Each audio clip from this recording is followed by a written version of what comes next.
ila hadratin Nabi Mustafa Rasulullah sallallahu alaihi wasallam wa alihi wa azwaji wa zurriyyati alaihi salatu wassalam wa ila arwahi abaina wa ummahatina wa li muallimina wa li masyayikhina li jami'il muslimina wal muslimat al ahya minhum wal amwat syai'un lillahi lahum al-fatihah.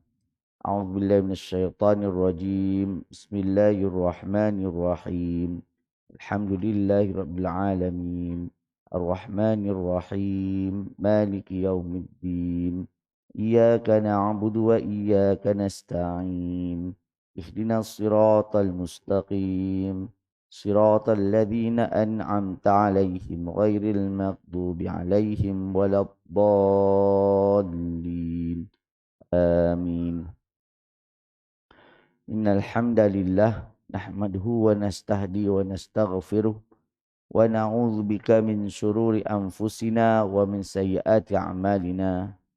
Man yahdihillahu fala mudhillalah wa man yudlilhu fala hadiyalah.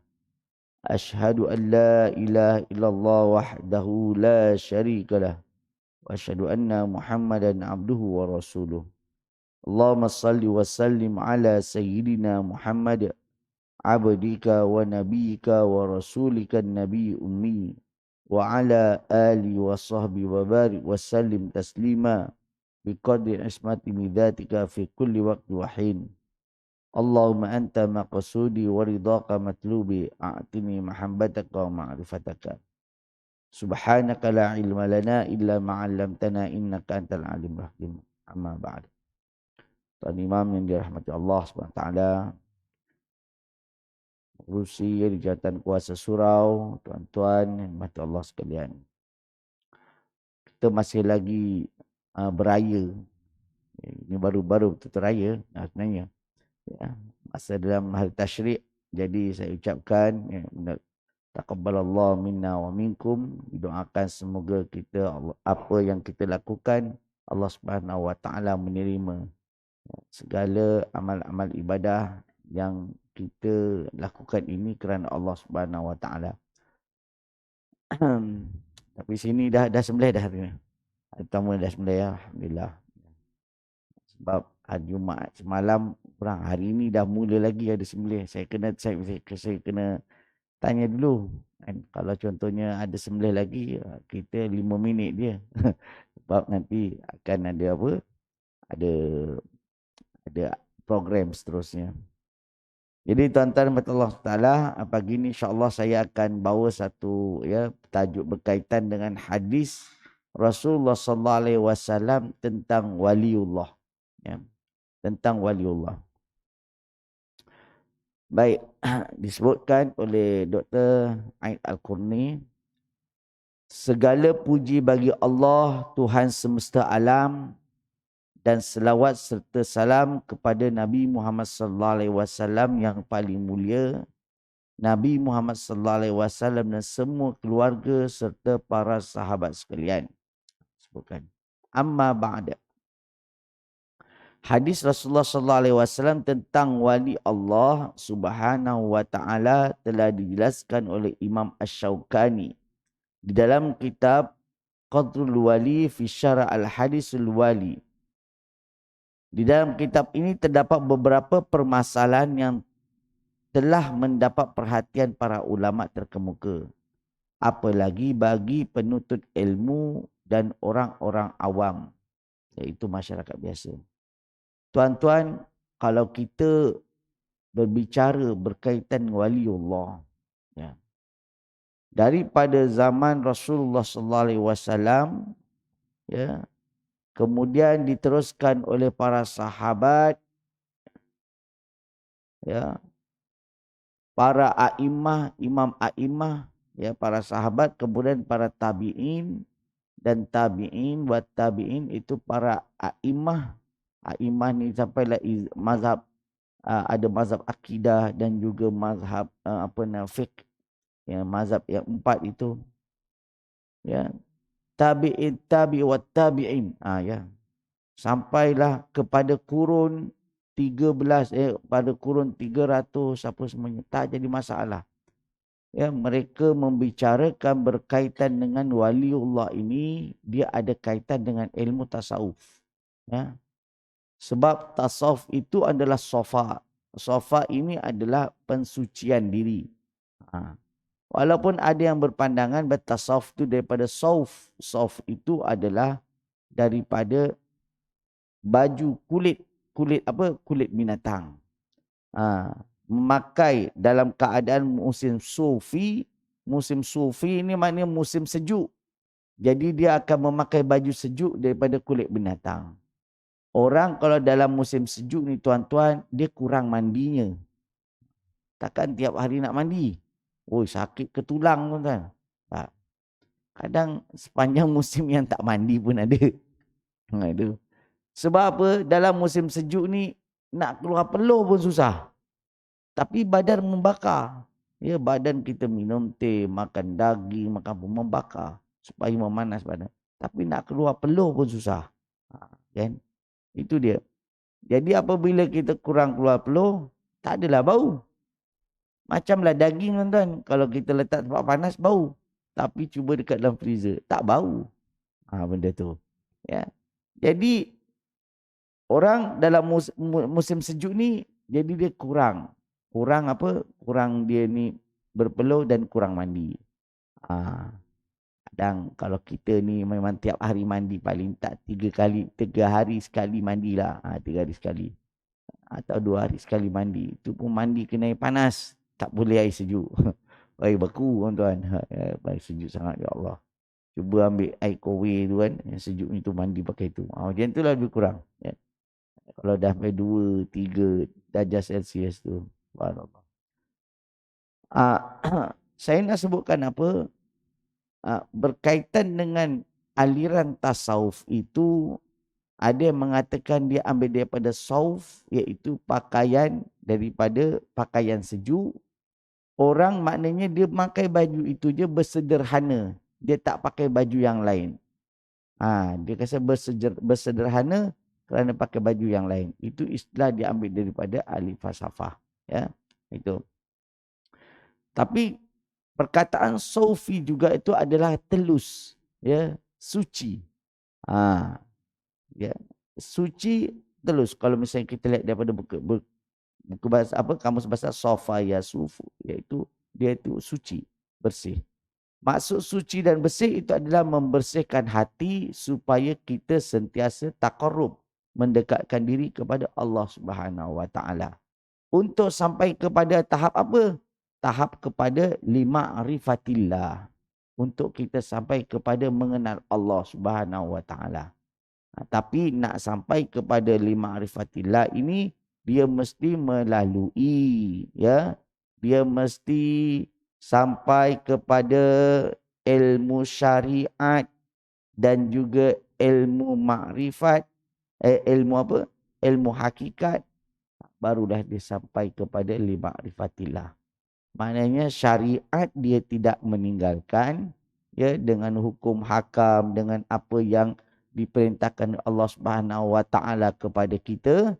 Kemudian hakikat, iaitu dia membersihkan diri. Lepas itu barulah dia boleh mengenal Allah Subhanahu Wa Taala. Ini yang diajarkan oleh para alim ulama, ya, para wali-waliullah, yang diketuai oleh Syekh Abu Yazid Al-Bustami. Ya, Abu Yazid Al-Bustami ini dia ada satu aliran tasawufnya itu, yang nama aliran tasawufnya itu, ya, iaitu Allahumma salli ala sayyidina Muhammad. At-Taifuriyah. Ya. At-Tariqah At-Taifuriyah. Ini apa? Tariqah untuk apa? Untuk dia mengenal Allah Subhanahu Wa Taala. Melalui tariqah. Tariqah itu maksud jalan. Jalan. Jalan apa? Jalan mensucikan diri supaya kita dapat mengenal Allah. Dan kita dapat melihat secara peribadi, secara diri sendiri, bagaimana jiwa kita ini, ya, mudah untuk beribadah, mudah untuk berumuamalah, untuk kita sama-sama yang mengenal Allah dan mendapat menikmati kehidupan ya di dunia dengan di akhirat dengan apa? Dengan dekat diri kita kepada Allah Subhanahu Wa Taala. Itu tuan-tuan. Itu pada tahun 256 Masihi. Itu Syekh Abu Yazid Al-Bustami. Sehinggalah tahun 728 kewafatannya Syekh Imam Ibn Taimiyah, Syekhul Islam, wafat pada tahun 728 Masihi. Itu ada perbincangan dan juga pergolakan sedikit. Kerana daripada awal, selepas daripada sahabat sampailah sebelum datangnya Syekh Imam Ibn Taimiyah ni, tak ada pun masalah berkaitan dengan tasawuf. Tak ada masalah. Sampai pada tahun itu, Syekh Ibn Taimiyah dia cuba. Dia membongkar sedikit demi sedikit. Dan dia ni macam tidak sealiran dengan pandangan ulama-ulama tasawuf. Jadi pada sebelum itu tak ada masalah. Tak ada masalah. Ya. Akhirnya banyaklah perdebatan-perdebatan dan sampai ke muncaknya Syekh Ibn Taimiyah itu dia ada bertemu dengan Syekh Atiyullah Al-Iskandari. Di situ ada perbincangan di antara mereka berkaitan dengan ilmu tasawuf. Akhirnya Imam Ibn Taimiyah dia kembali kepada ilmu tasawuf yang sebenarnya. Baik, tuan-tuan mata Allah SWT. Dalam hadis ini disebutkan siapa? Asy-Syaukani ini lagi inilah, lagi bawah lagi. Dia menjelaskan teks hadis Al-Qudsi. Hadis Qudsi ni dia hadis yang di mana diilhamkan daripada Allah, kemudian Rasulullah SAW dia bertutur apa yang Allah SWT sebutkan.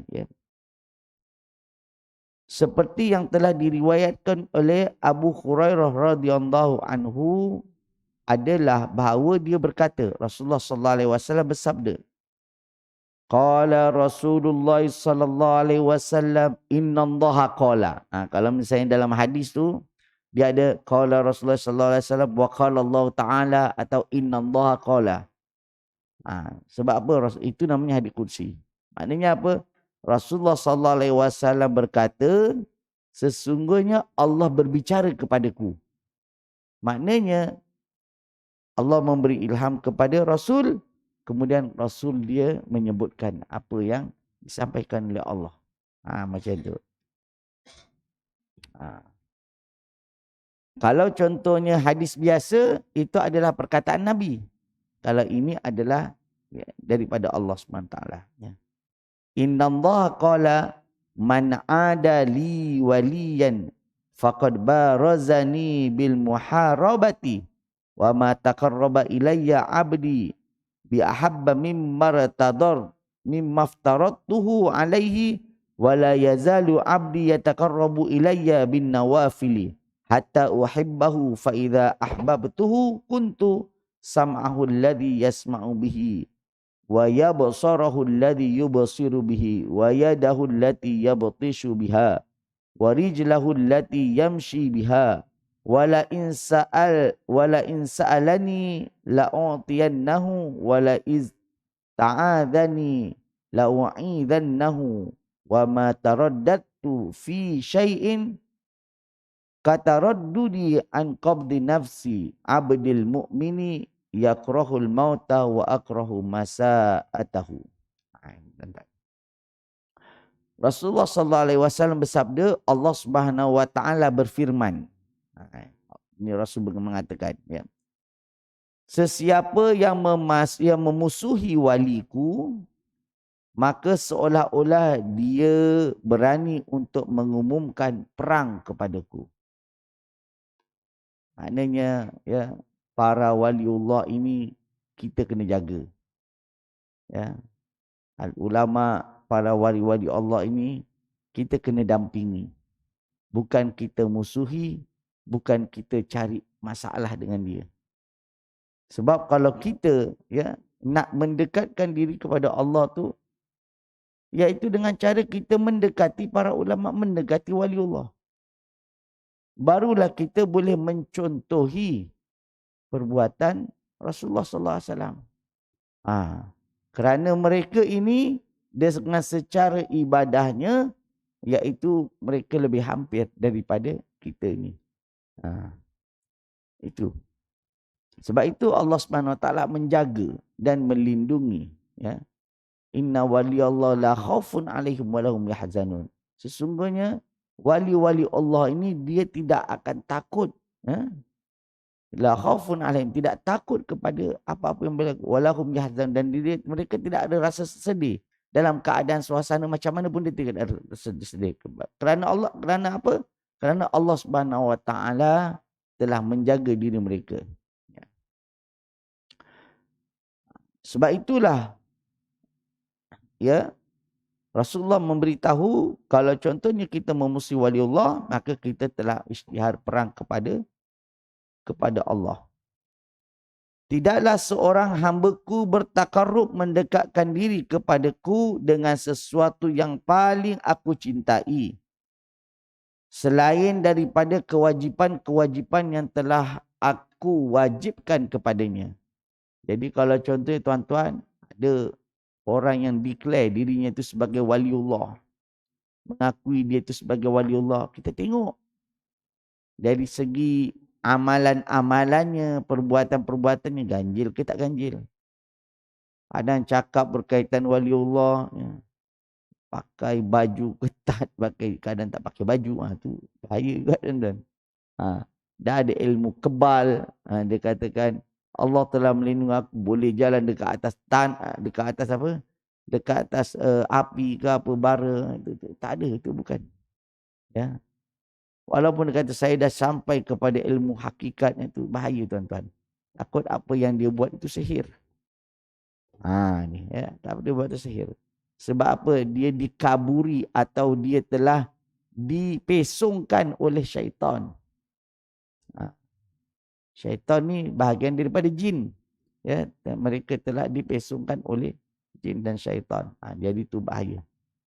Sebab tak ada para waliullah ini yang dia ni mengakui dirinya itu kebal, mengakui dirinya itu boleh terbang, mengakui dirinya itu boleh pergi jalan dekat atas air ke apa sebagainya. Tak ada, dia tak mengakui benda tu. Okey. Sampai kalau contohnya berlaku sesuatu kepada dirinya, berlaku sesuatu kepada khariqum minal adah, iaitu benda yang keajaiban yang di luar daripada batas manusia berlaku padanya. Itu sebenarnya pun tidak dirancang dan dia tidak ketahui. Tidak rancang dan dia tidak ketahui. Dan Allah yang melindungi mereka atas musibah atau perkara yang berlaku. Kadang macam tu, tuan-tuan, dia tak rancang pun. Baik. Jadi dikatakan sini, dan hamba-Ku itu sentiasa mendekatkan diri kepadaku dengan ibadah-ibadah sunnah. Kalau para waliullah ni, paling tidak tuan-tuan, dia sembahyang malam tu dia takkan tinggal. Sembahyang malam, sembahyang tahajud, itu orang-orang soleh ni tuan-tuan, dia takkan tinggal. Dia bukannya hari ni cuti barulah nak sembahyanglah tahajud. Kalau hari biasa esok nak kerja ni, dia tak sembahyang. Dia tak macam tu. Dia bukannya sembahyang itu bermusim atau bulan Ramadan barulah kita banyak baca Quran, banyak kita solatul lail. Bukan bulan Ramadan, biasa-biasa je. Tak macam tu. Waliullah dia akan sentiasa menjaga ibadah-ibadah sunnah. Ini yang ditekankan. Kalau dia katakan ibadah sunnah tu dia dah kemaskan, apa lagi ibadah wajib? Lagilah sempurna. Sebab tu kadang kita melihat orang-orang soleh ni, ukuran yang kita dapat lihat tu kepada ibadah wajib. Ibadah wajibnya itu dah lain. Ya. Keikhlasan dirinya itu dalam melaksanakan ibadah tu lain sekali, jauh sekali dengan kita. Sebab apa? Sebab dia ibadahnya itu, semua anggota tubuh badannya itu ya, diperhatikan oleh Allah dan dia memperhatikan segala anggota tubuhnya itu kepada Allah. Bukannya setakat niat saja. Contoh kita kalau macam saya kan, tuan. Kita niat je Allah, sembahyang subuh, Allahu Akbar. Tangan kita, mata kita, telinga kita, apa semuanya, kita tak tahu nak ke mana kan hala tujunya. Kan. Ya, cuma kita dah berniat, kita hanya sembahyang subuh pada Allah. Macam tu je. Tapi kalau para waliullah, mereka ni apabila dia berniat sembahyang subuh, ya, bukan setakat hatinya sahaja itu berniat, tetapi seluruh anggota tubuhnya itu sedang bertasbih ataupun memperhambakan anggota tubuhnya itu kepada Allah SWT. Beribadah sekali. Itu beribadah sekali. Itu tuan-tuan. Nak sampai ke sana memang kena ada dia punya tarbiyatun nafas, ya, tazkiyatun nafas itu, ya, dia kena ada latihannya itu. Kemudian sehingga aku mencintainya. Apabila aku sudah mencintainya, maknanya kata Rasulullah SAW, jika Allah Subhanahu Wa Taala telah mencintai walinya, maka aku akan menjadi pendengarannya yang ia mendengar dengannya. Maknanya apa tuan-tuan? Jika Allah Subhanahu Wa Taala dah mencintai kepada hambanya, walinya tadi, maka Allah Subhanahu Wa Taala akan menjadi pendengarannya. Apa yang disebut, maka Allah Subhanahu Wa Taala dekat dengan dia. Jadi pendengarannya yang ia mendengar dengannya. Yang ia mendengar dengannya apa? Sebab para waliullah itu dia dengar ajaran yang sebenar. Dia dengar dengan perintah Allah yang sebenar. Dan dia akur dengan apa yang Allah Subhanahu Wa Taala perintahkan. Dia dengar. Ya. Segala apa yang Allah Subhanahu Wa Taala tuturkan dalam Al-Quran, apa yang diajarkan oleh Rasul, dia ikut. Dia patuh. Dan dia taat. Seluruhnya sehingga pendengarannya itu, ya, Allah Subhanahu Wa Taala mendengar, ya, lisannya sebagaimana dia mendengar apa yang Allah Subhanahu Wa Taala ajarkan kepadanya. Sampai taat macam tu. Kemudian aku menjadi penglihatan yang ia melihat dengannya. Allah Subhanahu Wa Taala, ya, menjadi saksi, menjadi penglihatannya, melihat kepada, kerana dah dekat dia melihat apa sahaja yang tindak tanduk yang dilakukan oleh para waliullah itu, sebagaimana dia juga melihat, memelihara pandangannya itu daripada maksiat, memelihara pandangannya itu daripada kemungkaran, memelihara pandangannya itu daripada apa yang Allah Subhanahu Wa Taala tegah. Dia cuba sedaya upaya untuk menjaga. Sampai Allah Subhanahu Wa Taala memelihara pandangannya itu.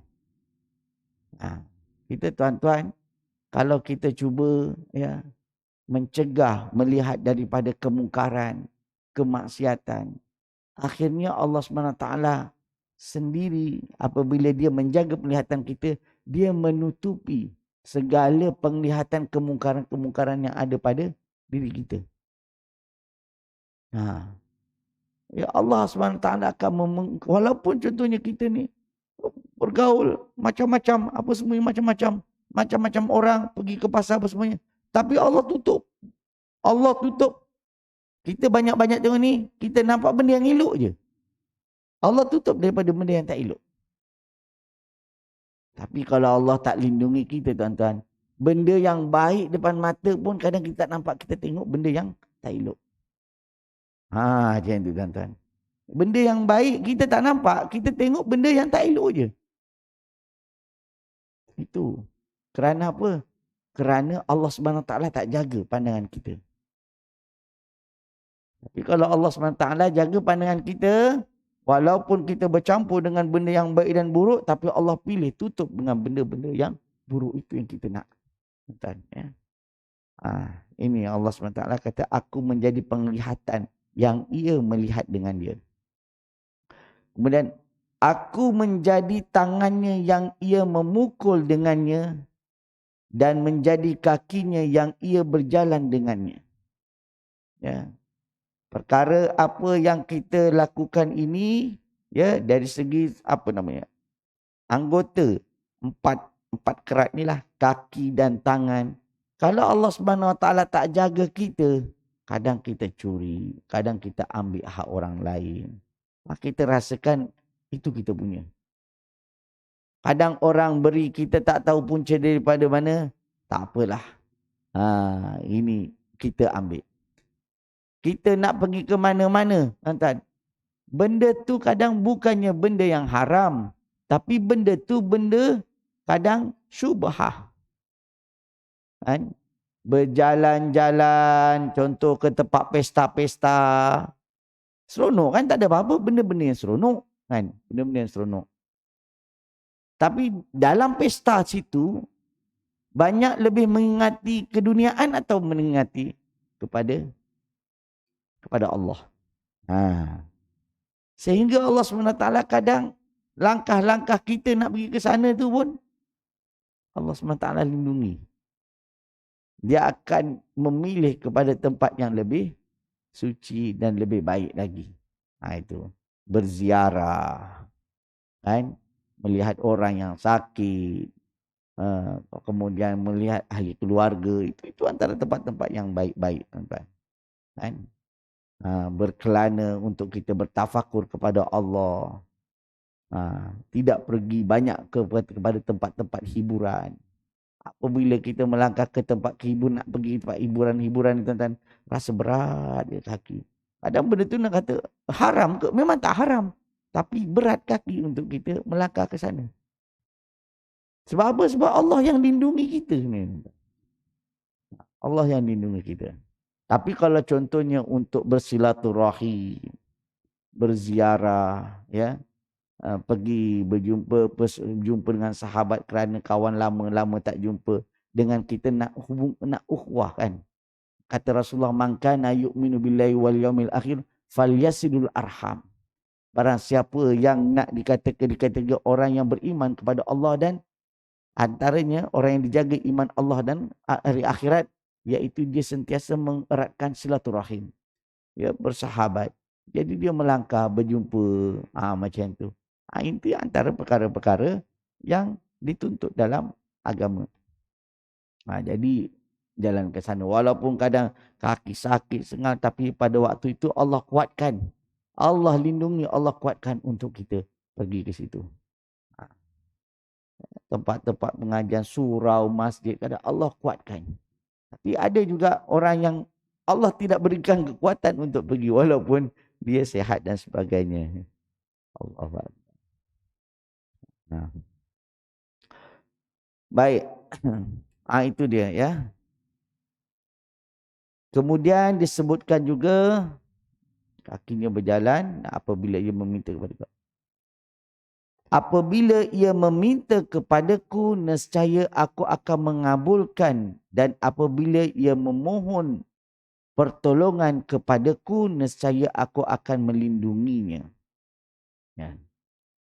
Inilah kerana kecintaan dia kepada Allah, kerana kecintaannya itu kepada Rasulullah sallallahu alaihi wasallam. Jadi ni mulut ni sentiasa dia berkata-kata benda yang baik. Ya. Daripada dia tu berkata kadang benda-benda yang tak elok, dia lupa, dia kata apa ni, aduh, dia macam cakap. Kadang dia ni berselawat ke atas Rasulullah. Ya. Apa dia lupa, dia beristighfar. Apabila lupa, dia berselawat kepada Rasulullah. Kan.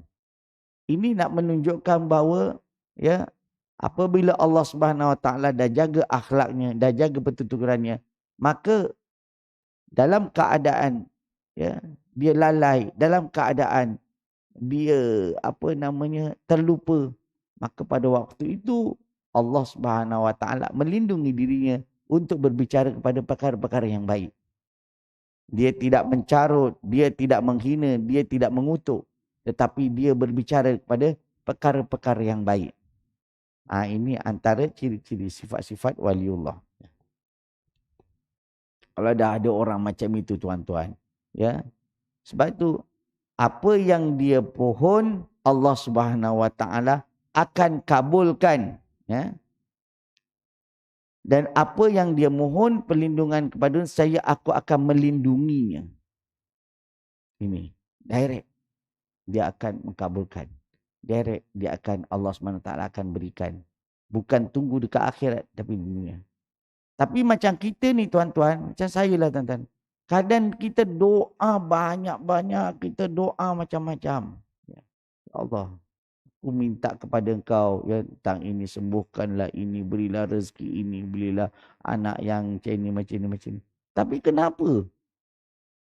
Masih lagi ada yang Allah kabulkan, ada yang Allah tak kabulkan. Kenapa? Kadang ya ini dikatakan ya ad-doa al-muslim tu mahjubun bi a'malihim. Ya. Doa orang muslim itu kadang disekat dengan amalan dia. Doa-doa kita ni kadang. Bukan Allah tak bagi. Allah tahu dia nak. Tapi Allah sekat. Allah sekat sebab apa? Sebab kita ingkar perintahnya. Kita lalai dengan perintahnya. Kita lambat-lambatkan dengan perintahnya. Akhirnya Allah tunda dulu permintaan kita. Ya, Allah tunda dulu. Saya bagi contoh tuan-tuan. Kalau contohnya kita ada 2 orang anak. Yang seorang ni laki lah, sebab saya pun anak laki. Yang seorang ni ya apa-apa disuruh senang je. Disuruh senang je. Ni yang adiknya lah, disuruh senang. Apa-apa suruh senang. Suruh basuh kereta senang. Apa jenis senang. Kan? Yang abang ni memang dia jenis baran sikit ke apa semuanya kan. Jadi apabila tanya, bukan kadang dekat situ tanya bagi tahu. Bang ini. Buat tak dengar je. Tak dengar ke? Ayah panggil ke? Ya Allah tak dengar ke? Macam dia dah biasa macam tu.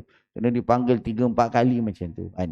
Lepas tu dia suruh tolong macam ini, tolong macam ini. Kita ada buat kerja juga tapi kita minta tolong anak-anak kita tu. Sebenarnya kita minta tolong mereka bukan apa. Kita sayang dengan dia. Kita nak dengar suara dia, nak dengar. Jadi macam tu. Kita tolong tu minta tapi dia susah sangat nak buatnya. Susah. Disuruh buat ni agak susah macam ni. Akhirnya tuan-tuan ya. Kalau yang tadi yang adiknya, dia minta apa kita bagi terus. Yang abangnya kadang ni kita nak minta, dia nak minta kepada kita. Dia nak minta kepada kita. Contohlah dia nak makan, nak beli makanan dekat kedai atau makan dekat warung. Direct nak minta kita, mungkin kita banyak akan tanya. Kenapa, dengan siapa, kau datang balik pukul berapa, apa semuanya. Susah. Akhirnya dia guna apa? Guna adiknya. Guna adiknya ya. Suruh adiknya cakap, ayah nak pergi inilah makan ini. Kat mana? Ada kat warung mamak ke, mi goreng mamak dengan lepas tu apa semuanya. Kau pergi dengan siapa? Dengan abang. Macam ni. Tapi tak ada duit ni apa?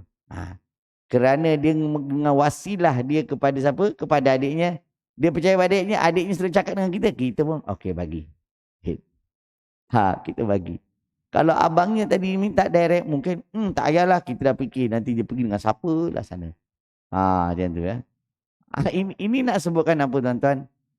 Begitulah juga para waliullah ini tuan-tuan. Kerana ketaatan dia kepada Allah Subhanahu Wa Taala, dia jaga ya. Kemudian Allah cegah macam ini, dia cuba jaga daripada melakukan apa-apa yang Allah SWT tegah dia tidak buat. Ya, Allah suruh taqarrub, segala anggota tubuh badan itu diserahkan kepada Allah Subhanahu Wa Taala. Nah ini. Maka apabila kita nak dia minta kepada Allah, Allah akan mengkabulkan. Mudah. Tapi macam kita ni tuan-tuan, macam saya lah. Yang ibadahnya kurang, yang maksiatnya kadang buat, ya, lalai, ya, dengan melambat-lambatkan ibadah. Pada waktu tu apa yang kita minta kepada Allah tidak dikabulkan. Maka caranya macam mana? Kita kena berwasilah kepada orang-orang soleh ni. Nanti yang kadang ada orang-orang soleh macam ni kata, ya Tok Guru minta doakan kesihatan saya, minta doakan anak-anak saya menjadi anak yang soleh apa. Kerana wasilah kepada orang-orang soleh tadi tuan-tuan, dengan Tok Guru, Pak Kiai, ya para ustaz tadi, Allah SWT akan mudah kabulkan. Allah akan mudah kabulkan. Daripada kadang kita minta sendiri kepada Allah, Allah kadang tak kabulkan. Bukannya tak kabulkan tolak, tapi dia tunda. Macam tadi ya, kakak abang tadi kan. Bukannya kita tak bagi, tapi kita tunda. Tunggu dia jadi baik dulu, baru kita bagi. Dia macam itu. Ini tuan-tuan. Bukannya kita tak sayang dengan yang abang tadi. Sayang. Ya, sayang. Tetapi kita kadang suka bagi peringatan dulu. Lain kali dengar cakap. Lain kali cepat bertindak. Barulah senang nak dapat. Macam tu. Bukan kita sayang. Begitu. Allah bukannya Allah tak ada. Allah ada sifat Rahmanur Rahim. Dia maha penyayang kepada hamba-hambanya. Tetapi kalau hambanya itu sentiasa lalai sampai penghujung, macam mana Allah nak terima? Ya. Allah tetap akan sehingga walau kana mithqala habatin minal iman kan. Walaupun di dalam hati seseorang hamba itu ada sebutir ya kecil iman itu dalam hatinya, pasti dia akan masuk syurga. Tapi maksudnya apa? Peringatan Allah tu akan segala dosanya itu akan dibersihkan dulu di akhirat. Takkanlah kita tuan-tuan. Amin ya Allah, kalau boleh dijauhkanlah kita daripada cuman bau akhirat, bau api neraka pun jangan sampai. Bahangnya pun jangan sampai. Jangan sampai kita perolehi benda tu. Wa'iyyazubillah. Okey, sedikit lagi tuan-tuan ya. Kemudian disebutkan dalam hadis ini, saya akan melindungi dan aku tidak pernah ragu dengan keraguannya untuk mencabut nyawa. Kemudian, dan aku tidak pernah ragu, kata Allah ya, kepada keraguanku. Maknanya yakin. Ya Allah yakin. Untuk mencabut nyawa seorang hamba-Ku yang beriman, yang membenci kematian. Dan aku sangat enggan untuk membuat keras kepadanya. Maknanya, ya, apabila dah sampai pada waktunya, maka pada waktu itu, ya, dia tidak ada rasa, inilah saatnya untuk kau kembali kepadaku. Dan pada waktu itu Allah Subhanahu Wa Taala akan mencabut nyawa hamba-Nya itu dengan cara penuh kasih sayang. Ini berlaku kepada Sayyidina Bilal bin Rabah. Apa yang berlaku tuan-tuan, Sayyidina Bilal ni ketika dia dalam keadaan sakit, isterinya berjumpa dengan Sayyidina Bilal. Kadang isterinya melihat Bilal tu dia senyum. Kemudian wataknya tiba-tiba dia sedih. Sentiasa ada senyum, sentiasa sedih. Jadi isteri tanya, ya, wahai Bilal, kenapa kau rasa engkau tiba-tiba dalam keadaan senyum? Kemudian kau tiba-tiba dalam keadaan sedih. Dia kata, wahai isteriku, ketika mana aku melihat, ya, di akhirat nanti, dia dibuka hijabnya, di akhirat nanti Allah Subhanahu Wa Taala ingin segera menjemputku untuk mendekat, untuk mendekatkan diri aku dengan Rasulullah Sallallahu Alaihi Wasallam. Ya, nak disampaikan. Mana yang Allah Subhanahu Wa Taala ingin menjemputku dan membawaku untuk bersama dengan Rasulullah Sallallahu Alaihi Wasallam. Dan pada waktu tu aku rasa gembira sekali, sebab tu aku senyum.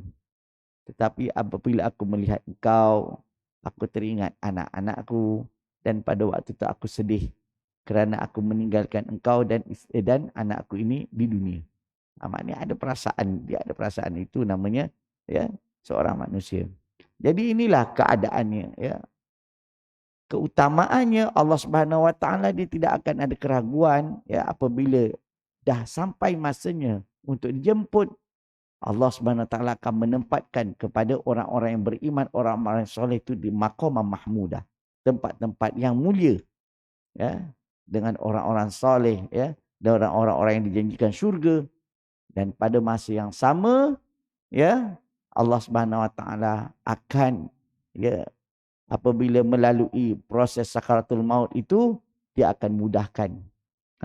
Dia akan mudahkan dan dia cuba dijauhkan daripada kesengsaraan yang berlaku kepada hamba-hamba Allah yang soleh ini tadi, waliullah ini tuan-tuan. Jadi inilah ya pembukaan cerita berkaitan dengan hadis, berkaitan dengan waliullah. Apa yang dilakukan dan apa cara pendekatan yang dilakukan oleh para waliullah ini kepada Allah Subhanahu Wa Taala, yang perlu kita ketahui, dan kita kena ada impian seperti mereka menjadi orang-orang soleh yang disayangi oleh Allah Subhanahu Wa Taala.